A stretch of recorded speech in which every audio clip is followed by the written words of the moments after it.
26 जनवरी हमारा गणतंत्र दिवस देश के कोने-कोने में उमंग और उत्साह के साथ हम सब ने मनाया। भारत का संविधान नागरिकों के कर्तव्य, नागरिकों के अधिकार, लोकतंत्र के प्रति हमारी प्रतिबद्धता, एक प्रकार से ये संस्कार उत्सव भी है, जो आने वाली पीढ़ियों को लोकतंत्र के प्रति, लोकतांत्रिक ज़िम्मेवारियों के प्रति जागरूक भी करता है, संस्कारित भी करता है। लेकिन अभी भी हमारे देश में नागरिकों के कर्तव्य और नागरिकों के अधिकार, उस पर जितनी बहस होनी चाहिए, जितनी गहराई से बहस होनी चाहिए, जितनी व्यापक रूप में चर्चा होनी चाहिए, वो अभी नहीं हो रही है। मैं आशा करता हूँ कि हर स्तर पर, हर वक्त जितना बल अधिकारों पर दिया जाता है, उतना ही बल कर्तव्यों पर भी दिया जाए। अधिकार और कर्तव्य की दो पटरी पर ही भारत के लोकतंत्र की गाड़ी तेज गति से आगे बढ़ सकती है। कल 30 जनवरी है, हमारे पूज्य बापू की पुण्यतिथि है। 30 जनवरी को हम सब सुबह 11 बजे 2 मिनट मौन रख करके देश के लिए प्राण न्यौछावर करने वाले शहीदों को श्रद्धांजलि देते हैं। एक समाज के रूप में, एक देश के रूप में 30 जनवरी 11 बजे 2 मिनट श्रद्धांजलि, ये सहज स्वभाव बनना चाहिए। 2 मिनट क्यों ना हो, लेकिन उसमें सामूहिकता भी, संकल्प भी और शहीदों के प्रति श्रद्धा भी अभिव्यक्त होती है। हमारे देश में सेना के प्रति, सुरक्षा बलों के प्रति एक सहज आदर भाव प्रकट होता रहता है। इस गणतंत्र दिवस की पूर्व संध्या पर विभिन्न वीरता पुरस्कारों से जो वीर जवान सम्मानित हुए, उनको, उनके परिवारजनों को मैं बधाई देता हूँ।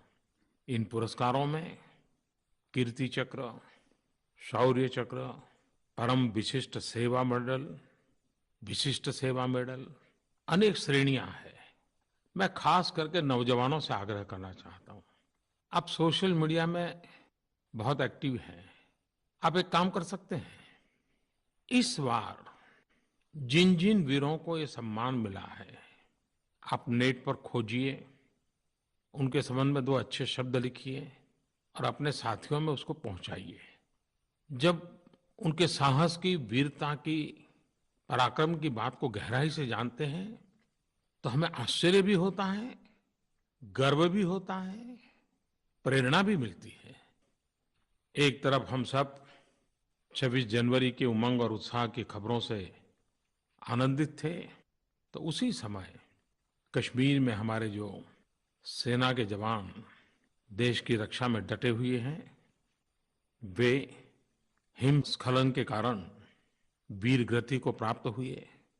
मैं इन सभी वीर जवानों को आदरपूर्वक श्रद्धांजलि देता हूँ, नमन करता हूँ। मेरे युवा साथियों,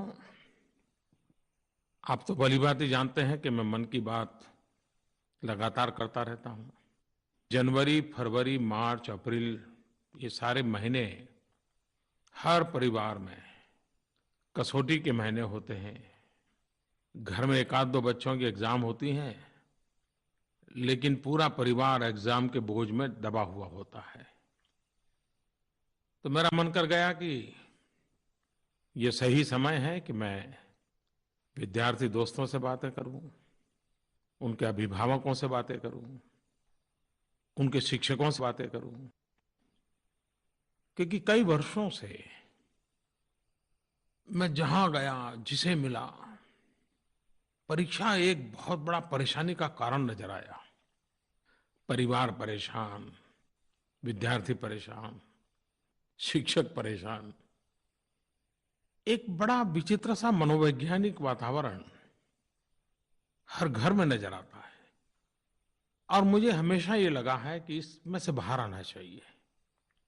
और इसलिए मैं आज युवा साथियों के साथ कुछ विस्तार से बातें करना चाहता हूँ।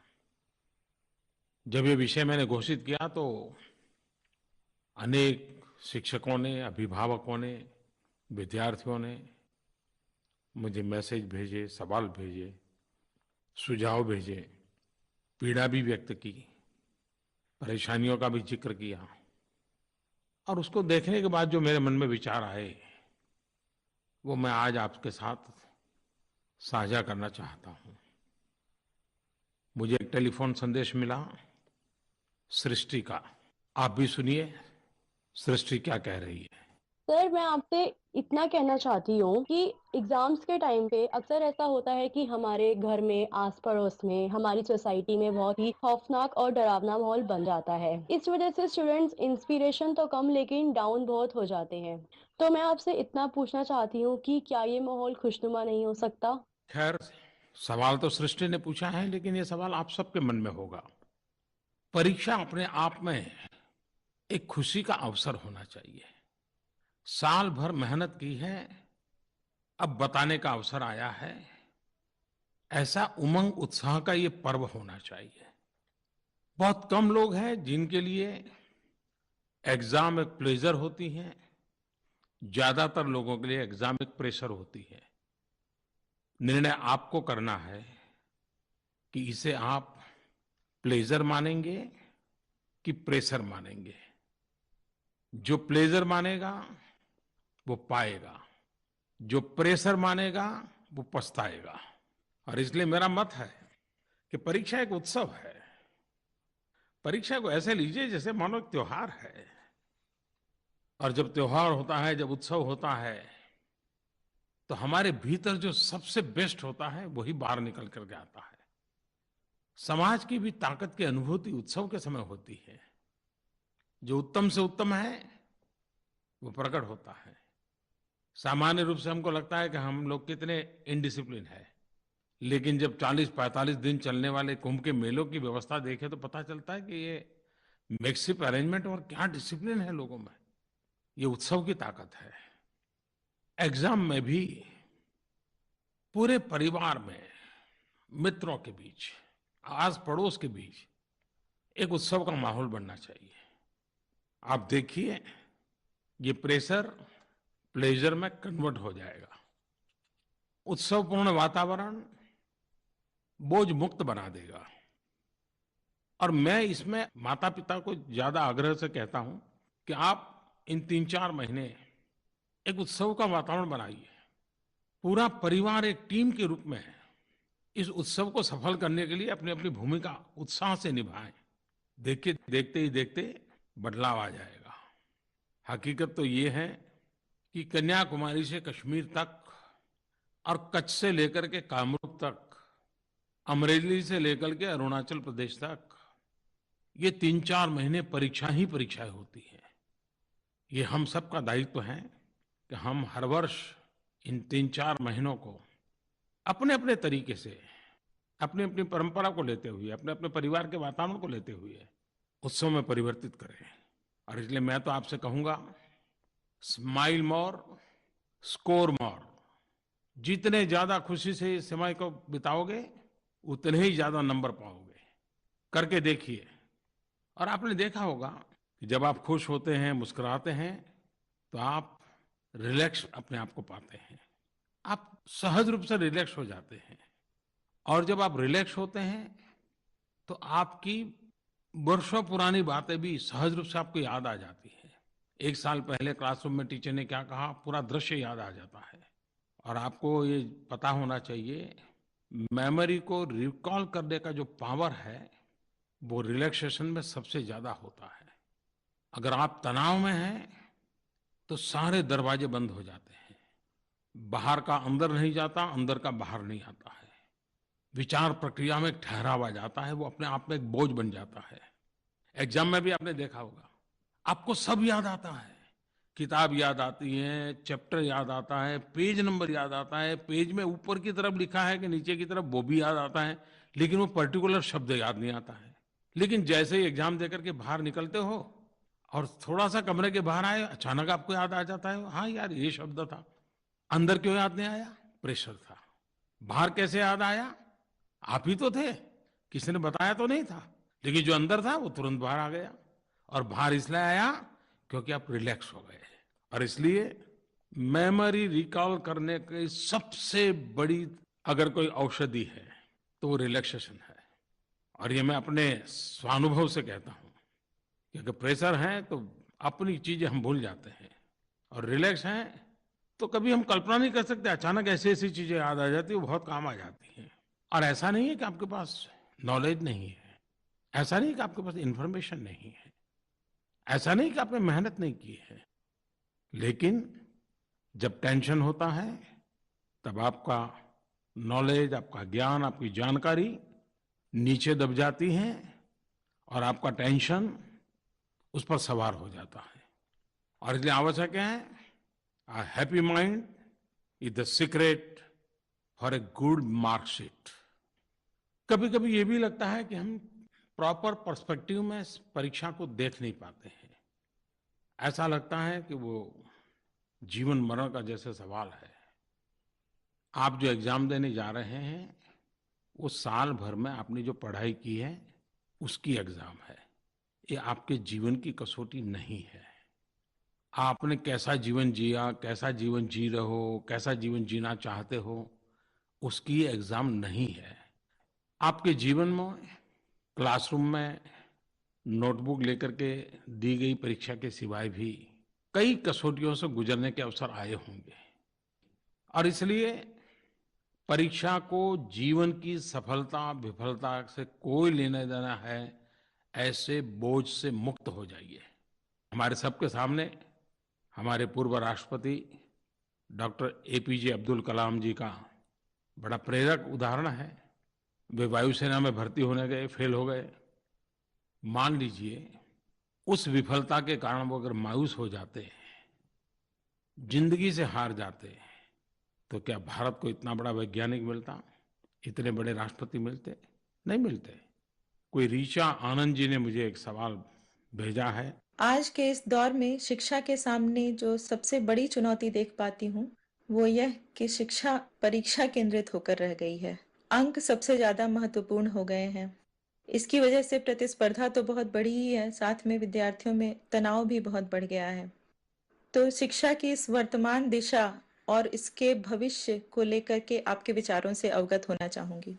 वैसे उन्होंने खुद ने ही जवाब दे ही दिया है, लेकिन ऋचा जी चाहती हैं कि मैं भी इसमें कुछ अपनी बात रखूं। मार्क्स और मार्कशीट इसका एक सीमित उपयोग है। जिंदगी में वही सब कुछ नहीं होता है। जिंदगी तो चलती है कि आपने कितना ज्ञान अर्जित किए हैं। जिंदगी की तो चलती है कि आपने जो जाना है उसको जीने का प्रयास किया है क्या। जिंदगी तो चलती है कि आपको जो एक सेंस ऑफ मिशन मिला है, और जो आपका सेंस ऑफ एम्बिशन है, ये आपके मिशन और एम्बिशन के बीच में कोई तालमेल हो रहा है क्या। अगर आप इन चीजों में भरोसा करोगे तो मार्क्स पूंछ दबाते हुए आपके पीछे आ जाएंगे। आपको मार्क्स के पीछे भागने की कभी जरूरत नहीं पड़ेगी। जीवन में आपको नॉलेज काम आने वाला है, स्किल काम आने वाली है, आत्मविश्वास काम आने वाला है, संकल्प शक्ति काम आने वाली है। आप ही मुझे बताइए, आपके परिवार के कोई डॉक्टर होंगे और परिवार के सब लोग उन्हीं के पास जाते होंगे, फैमिली डॉक्टर होते हैं। आप में से कोई ऐसा नहीं होगा जिसने अपने फैमिली डॉक्टर को कभी वो कितने नंबर से पास हुआ था पूछा होगा। किसी ने नहीं पूछा होगा। बस आपको लगा कि भाई डॉक्टर के नाते अच्छे हैं, आप लोगों को लाभ हो रहा है, आप उसकी सेवाएं लेना शुरू किए। आप कोई बड़ा सा बड़ा केस लड़ने के लिए किसी वकील के पास जाते हैं तो क्या उस वकील की मार्कशीट देखते हैं क्या? आप उसके अनुभव को, उसके ज्ञान को, उसकी सफलता की यात्रा को देखते हैं। और इसलिए ये जो अंक का बोझ है वो भी कभी कभी हमें सही दिशा में जाने से रोक देता है। लेकिन इसका मतलब ये नहीं कि मैं ये कहूं कि बस पढ़ना ही नहीं है। अपनी कसौटी के लिए उसका उपयोग जरूर है। मैं कल था आज कहाँ हूं वो जानने के लिए जरूरी है। कभी कभार ये भी होता है, और अगर बारीकी से आप अपने स्वयं के जीवन को देखोगे तो ध्यान में आएगा कि अगर अंक के पीछे पड़ गए तो आप शॉर्टेस्ट रास्ते खोजोगे, सिलेक्टेड चीजों को ही पकड़ोगे और उसी पर फोकस करोगे। लेकिन आपने जिन चीजों पर हाथ लगाया था उसके बाहर की कोई चीज आ गई, आपने जो सवाल तैयार किए थे उससे बाहर का सवाल आ गया, तो आप एकदम से नीचे आ जाएंगे। अगर आप ज्ञान को केंद्र में रखते हैं तो बहुत चीजों को अपने में समेटने का प्रयास करते हो। लेकिन अंक पर फोकस करते हो, मार्क्स पर फोकस करते हो, तो आप धीरे धीरे अपने आप को सिकुड़ते जाते हो और एक निश्चित एरिया तक अपने आप को सीमित करके सिर्फ मार्क्स पाने के लिए। तो हो सकता है कि एग्जाम में होनहार बनने के बावजूद भी जीवन में कभी कभी विफल हो जाते हैं। ऋचा जी ने एक बात ये भी कही है, प्रतिस्पर्धा। ये एक बहुत बड़ा मनोवैज्ञानिक लड़ाई है। सचमुच में जीवन को आगे बढ़ाने के लिए प्रतिस्पर्धा काम नहीं आती है। जीवन को आगे बढ़ाने के लिए अनुस्पर्धा काम आती है। और जब हम अनुस्पर्धा मैं कहता हूं कि उसका मतलब है स्वयं से स्पर्धा करना। बीते हुए कल से आने वाली कल बेहतर कैसे हो, बीते हुए परिणाम से आने वाला अवसर अधिक बेहतर कैसे हो। अक्सर आपने खेल जगत में देखा होगा, क्योंकि उसमें तुरंत समझ आता है, इसलिए मैं खेल जगत का उदाहरण देता हूं। ज्यादातर सफल खिलाड़ियों के जीवन की एक विशेषता है कि वो अनुस्पर्धा करते हैं। अगर हम श्रीमान सचिन तेंदुलकर जी का ही उदाहरण ले लें, 20 साल लगातार अपने ही रिकॉर्ड तोड़ते जाना, खुद को ही हर बार पराजित करना और आगे बढ़ना, बड़ी अद्भुत जीवन यात्रा है उनकी। क्योंकि उन्होंने प्रतिस्पर्धा से ज्यादा अनुस्पर्धा का रास्ता अपनाया जीवन के हर क्षेत्र में दोस्तों। और जब आप एग्जाम देने जा रहे हैं, तब पहले अगर 2 घंटे पढ़ पाते थे शांति से, वो 3 घंटे कर पाते हो क्या? पहले जितने बजे सुबह उठना तय करते थे, देर हो जाती थी, क्या आप समय पर उठ पाते हो क्या? पहले परीक्षा के टेंशन में नींद नहीं आती थी, अब नींद आती है क्या? खुद को ही आप कसौटी पर कस लीजिए और आपको ध्यान में आएगा, प्रतिस्पर्धा में पराजय हताशा, निराशा और ईर्ष्या को जन्म देता है। लेकिन अनुस्पर्धा आत्ममंथन, आत्मचिंतन का कारण बनती है, संकल्प शक्ति को दृढ़ बनाती है। और जब खुद को पराजित करते हैं तो और अधिक आगे बढ़ने का उत्साह अपने आप पैदा होता है। बाहर से कोई एक्स्ट्रा एनर्जी की जरूरत नहीं पड़ती है, भीतर से ही वो ऊर्जा अपने आप पैदा होती है। अगर सरल भाषा में मुझे कहना है तो मैं कहूंगा, जब आप किसी से प्रतिस्पर्धा करते हैं तो 3 संभावनाएं मोटी मोटी नजर आती हैं। एक, आप उससे बहुत बेहतर हैं। दूसरा, आप उससे बहुत खराब हैं, या आप उसके बराबर के हैं। अगर आप बेहतर हैं तो बेपरवाह हो जाएंगे, अति विश्वास से भर जाएंगे। अगर आप उसके मुकाबले खराब करते हैं तो आप दुखी और निराश हो जाएंगे, ईर्ष्या से भर जाएंगे, जो ईर्ष्या आपको अपने आप को खाती जाएगी। और अगर बराबरी के हैं तो सुधार की आवश्यकता आप कभी महसूस ही नहीं करोगे। जैसी गाड़ी चलती है चलते रहोगे। तो मेरा आपसे आग्रह है अनुस्पर्धा का, खुद से स्पर्धा करने का। पहले क्या किया था, उससे आगे कैसे करूंगा, अच्छा कैसे करूंगा, बस इसी पर ध्यान केंद्रित कीजिए। आप देखिए, आपको बहुत परिवर्तन महसूस होगा। श्रीमान एस सुंदर जी ने अभिभावकों की भूमिका के संबंध में अपनी भावना व्यक्त की है। उनका कहना है कि परीक्षा में अभिभावकों की भूमिका बहुत ही महत्वपूर्ण होती है। उन्होंने आगे लिखा है, मेरी माँ पढ़ी लिखी नहीं थी, फिर भी वह मेरे पास बैठा करती थी और मुझसे गणित के सवाल हल करने के लिए कहती थी। वह उत्तर मिलाती और इस तरह से वो मेरी मदद करती थी, गलतियां ठीक करती थी। मेरी माँ ने 10वीं की परीक्षा पास नहीं की, लेकिन बिना उनके सहयोग के मेरे लिए सीबीएसई की एग्जाम पास करना नामुमकिन था। सुंदर जी, आपकी बात सही है।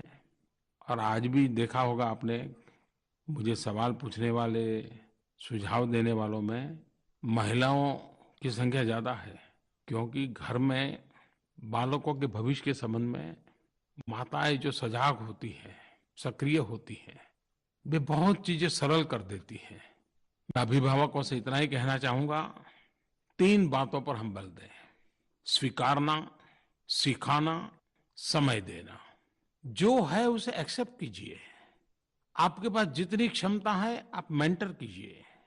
आप कितने ही व्यस्त क्यों ना हो, समय निकालिए, टाइम दीजिए। एक बार आप एक्सेप्ट करना सीख लेंगे, अधिकतम समस्याएं तो वहीं समाप्त हो जाएगी। हर अभिभावक इस बात को अनुभव करता होगा। अभिभावकों का, टीचरों का एक्सपेक्टेशन समस्या की जड़ में होता है। एक्सेप्टेंस समस्याओं के समाधान का रास्ता खोलता है। अपेक्षाएं राह कठिन कर देती हैं। अवस्था को स्वीकार करना नए रास्ते खोलने का अवसर देती हैं। और इसलिए जो है उसे एक्सेप्ट कीजिए, आप भी बोझ मुक्त हो जाएंगे।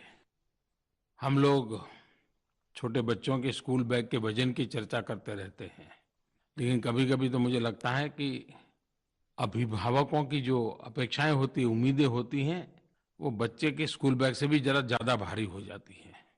बहुत साल पहले की बात है, हमारे एक परिचित व्यक्ति हार्ट अटैक के कारण अस्पताल में थे। तो हमारी भारत की लोकसभा के पहले स्पीकर गणेश दादा मावलंकर, उनके पुत्र पुरुषोत्तम मावलंकर, वो कभी एमपी भी रहे थे, वो उनकी तबीयत देखने आए। मैं उस समय मौजूद था और मैंने देखा कि उन्होंने आकर के उनकी तबीयत के संबंध में एक भी सवाल नहीं पूछा। बैठे और आते ही उन्होंने वहाँ क्या स्थिति है, बीमारी कैसी है, कोई बातें नहीं, चुटकुले सुनाना शुरू कर दिया। और पहली 2-4 मिनट में ही ऐसा माहौल उन्होंने हल्का फुल्का कर दिया। एक प्रकार से बीमार व्यक्ति को जाकर के जैसे हम बीमारी से डरा देते हैं। अभिभावकों से मैं कहना चाहूंगा, कभी कभी हम भी बच्चों के साथ ऐसा ही करते हैं। क्या आपको कभी लगा कि एग्जाम के दिनों में बच्चों को हंसी खुशी का भी कोई माहौल दे? आप देखिए, वातावरण बदल जाएगा। एक बड़ा कमाल का मुझे फोन कॉल आया है। वे सज्जन अपना नाम बताना नहीं चाहते हैं। फोन सुन करके आपको पता चलेगा कि वो अपना नाम क्यों नहीं बताना चाहते हैं। नमस्कार प्रधानमंत्री जी, मैं अपना नाम तो नहीं बता सकता क्योंकि मैंने काम ही कुछ ऐसा किया था अपने बचपन में। मैंने बचपन में एक बार नकल करने की कोशिश की थी। उसके लिए मैंने बहुत तैयारी करना शुरू किया कि मैं कैसे नकल कर सकता हूँ। उसके तरीकों को ढूंढने की कोशिश की, जिसकी वजह से मेरा बहुत सारा टाइम बर्बाद हो गया। उस टाइम में मैं पढ़ करके भी उतने ही नंबर ला सकता था जितना मैंने नकल करने के लिए दिमाग। और जब मैंने करके पास होने की,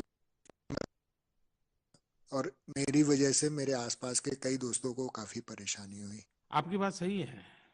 ये जो शॉर्टकट वाले रास्ते होते हैं वो नकल करने के लिए कारण बन जाते हैं। कभी कभार खुद पर विश्वास नहीं होने के कारण मन करता है कि बगल वाले से कोई जरा देख लूं, कंफर्म कर लूं मैंने जो लिखा है सही है कि नहीं है। और कभी कभी तो हमने सही लिखा होता है लेकिन बगल वाले ने झूठा लिखा होता है, तो उसी झूठ को हम कभी स्वीकार कर लेते हैं और हम भी मर जाते हैं।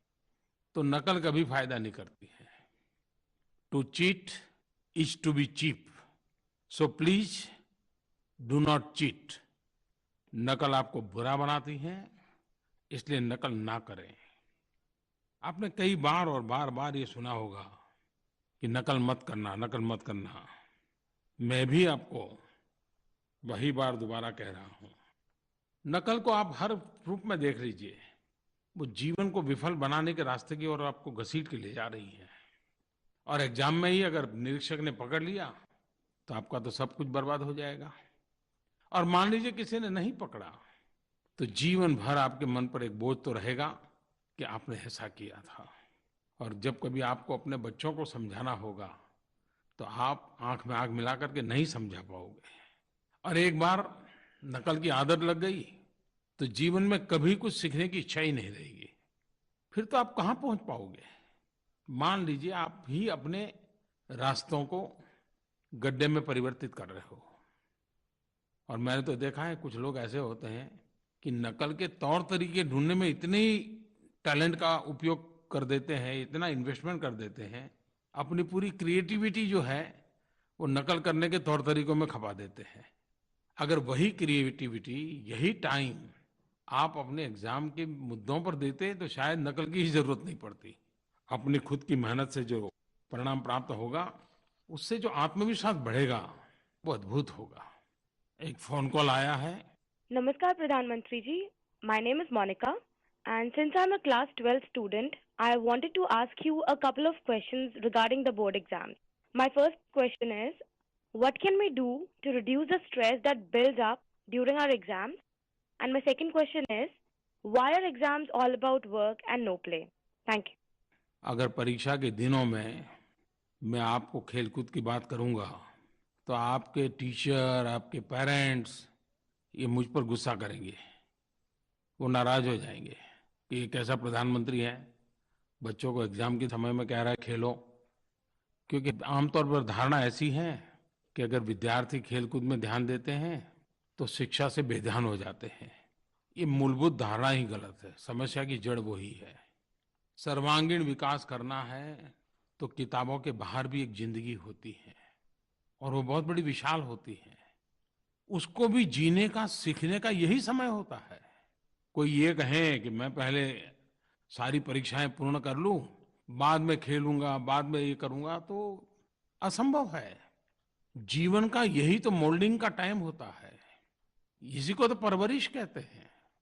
दरअसल परीक्षा में मेरी दृष्टि से 3 बातें बहुत जरूरी हैं। प्रॉपर रेस्ट, आराम। दूसरा, जितनी आवश्यक है शरीर के लिए उतनी नींद। और तीसरा, दिमागी एक्टिविटी के सिवाय भी शरीर एक बहुत बड़ा हिस्सा है, तो शरीर के बाकी हिस्सों को भी फिजिकल एक्टिविटी मिलनी चाहिए। क्या कभी सोचा है कि जब इतना सारा सामने हो तो 2 पल बाहर निकल के जरा आसमान में देखें, जरा पेड़ पौधों की तरफ देखें, थोड़ा सा मन को हल्का करें। आप देख लिए एक ताजगी के साथ फिर से आप अपने कमरे में अपनी किताबों के बीच आएंगे। आप जो भी कच रहे हो, थोड़ा ब्रेक लीजिए, उठ करके बाहर जाइए, किचन में जाइए, अपनी पसंद की कोई चीज़ है जरा खोजिए, अपनी पसंद का बिस्किट मिल जाए तो खाइए, थोड़ी हंसी मजाक कर लीजिए। भले 5 मिनट क्यों ना हो, लेकिन आप ब्रेक दीजिए। आपको महसूस होगा कि आपका काम सरल होता जा रहा है। सबको ये पसंद है कि नहीं मुझे मालूम नहीं, लेकिन मेरा तो अनुभव है। ऐसे समय डीप ब्रीदिंग करते हैं तो बहुत फायदा होता है। गहरी सांस, आप देखिए बहुत रिलैक्स हो जाते हो। गहरी सांस भी लेने के लिए कोई कमरे में फिट रहने की जरूरत नहीं है। जरा खुले आसमान के नीचे आए, छत पे चले जाएं, 5 मिनट गहरी सांस लेकर के फिर अपने पढ़ने के लिए बैठ जाएं। आप देखिए शरीर एकदम से रिलैक्स हो जाएगा। और शरीर का जो रिलैक्सेशन आप अनुभव करते हैं ना, वो दिमागी अंगों का भी उतना ही रिलैक्सेशन कर देता है। कुछ लोगों को लगता है रात को देर देर जागेंगे, ज्यादा पढ़ेंगे। जी नहीं, शरीर को जितनी नींद की आवश्यकता है वो अवश्य लीजिए। उससे आपका पढ़ने का समय बर्बाद नहीं होगा, वो पढ़ने की ताकत में इजाफा करेगा। आपका कंसंट्रेशन बढ़ेगा, आपके ताजगी आएगी, फ्रेशनेस होगा, आपकी एफिशिएंसी में ओवरऑल बहुत बड़ी बढ़ोतरी होगी। मैं जब चुनाव में सभाएं करता हूं तो कभी-कभी मेरी आवाज बैठ जाती है। तो मुझे एक लोक गायक मिलने आए। उन्होंने मुझे आकर के पूछा, आप कितने घंटे सोते हैं? मैंने कहा, क्यों भाई, आप डॉक्टर हैं क्या? नहीं, बोले, ये आपका आवाज जो चुनाव के समय भाषण करते करते खराब हो जाता है, उसका इसके साथ संबंध है। आप पूरी नींद लेंगे तभी आपके वोकल कॉर्ड को पूरा रेस्ट मिलेगा। अब मैंने नींद को और मेरे भाषण को और मेरी आवाज को कभी सोचा ही नहीं था। उन्होंने मुझे एक जड़ी बूटी दे दी। तो सच में जो हम इन चीजों का महत्व समझें, आप देखिए आपको फायदा होगा। लेकिन इसका मतलब ये नहीं कि बस सोते ही रहे। लेकिन कुछ कहेंगे प्रधानमंत्री जी ने कह दिया है अब बस जागने की जरूरत नहीं, सोते रहना है। तो ऐसा मत करना, वरना आपके परिवार के लोग मेरे से नाराज हो जाएंगे। और आपके अगर मार्कशीट जिस दिन आएगी तो उनको आप नहीं दिखाई दोगे, मैं ही दिखाई दूंगा। तो ऐसा मत करना। और इसलिए मैं तो कहूंगा, P for prepare and P for play. जो खेले वो खिले। The person who plays shines.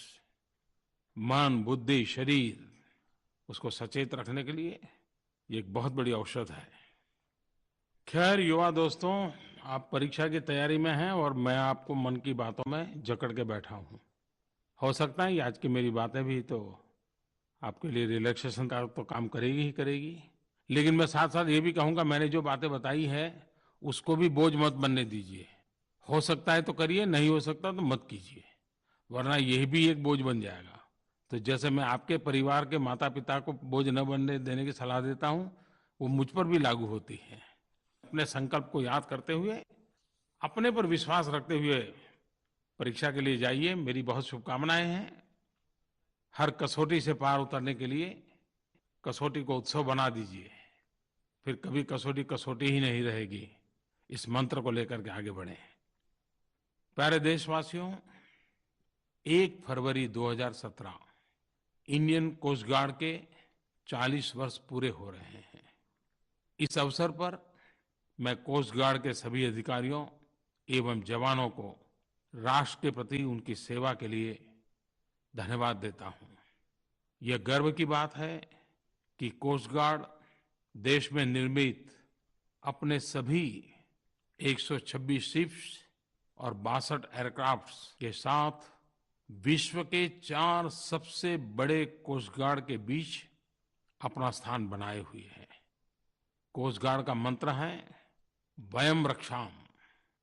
अपने इस आदर्श वाक्य को चरितार्थ करते हुए देश की समुद्री सीमाओं और समुद्री परिवेश को सुरक्षित करने के लिए कोस्ट गार्ड के जवान प्रतिकूल परिस्थितियों में भी दिन रात तत्पर रहते हैं। पिछले वर्ष कोस्ट गार्ड के लोगों ने अपनी जिम्मेवारियों के साथ साथ हमारे देश के समुद्री तट को स्वच्छ बनाने का बड़ा अभियान उठाया था और हजारों लोग इसमें शरीक हुए थे। कोस्टल सिक्योरिटी के साथ साथ कोस्टल क्लीननेस, इसकी भी चिंता की उन्होंने। वे सचमुच में बधाई के पात्र हैं। और बहुत कम लोगों को मालूम होगा कि हमारे देश में कोस्ट गार्ड में सिर्फ पुरुष नहीं है, महिलाएं भी कंधे से कंधा मिलाकर समान रूप से अपनी जिम्मेवारियां निभा रही हैं और सफलतापूर्वक निभा रही हैं। कोस्ट गार्ड के हमारी महिला अफसर पायलट हो, ऑब्जर्वर्स के रूप में काम हो, इतना ही नहीं, होवरक्राफ्ट की कमान भी संभालती हैं। भारत की तटीय सुरक्षा में लगे हुए और सामुद्रिक सुरक्षा एक महत्वपूर्ण विषय आज विश्व का बना हुआ है। तब मैं इंडियन कोस्ट गार्ड के 40वीं वर्षगांठ पर उनको बहुत बहुत बधाई देता हूँ। 1 फरवरी को बसंत पंचमी का त्योहार है। बसंत ये सर्वश्रेष्ठ ऋतु के रूप में उसको स्वीकृति मिली हुई है। बसंत ये ऋतुओं का राजा है। हमारे देश में बसंत पंचमी सरस्वती पूजा का एक बहुत बड़ा त्योहार होता है। विद्या की आराधना का अवसर माना जाता है। इतना ही नहीं, वीरों के लिए प्रेरणा का भी पर्व होता है। मेरा रंग दे बसंती चोला, ये वही तो प्रेरणा है। इस बसंत पंचमी के पावन त्योहार पर मेरी देशवासियों को बहुत बहुत शुभकामनाएं हैं। मेरे प्यारे देशवासियों, मन की बात में आकाशवाणी भी अपनी कल्पकता के साथ हमेशा नए रंग रूप भरता रहता है। पिछले महीने से उन्होंने मेरी मन की बात पूर्ण होने के तुरंत बाद प्रादेशिक भाषाओं में मन की बात सुनाना शुरू किया है। इसको व्यापक स्वीकृति मिली है। दूर दूर से लोग चिट्ठियां लिख रहे हैं। मैं आकाशवाणी को उनकी इस स्वयं प्रेरणा से किए गए काम के लिए बहुत बहुत अभिनंदन करता हूँ। देशवासियों, मैं आपका भी बहुत अभिनंदन करता हूँ। मन की बात मुझे आपसे जुड़ने का एक बहुत बड़ा अवसर देती है। बहुत बहुत शुभकामनाएं। धन्यवाद।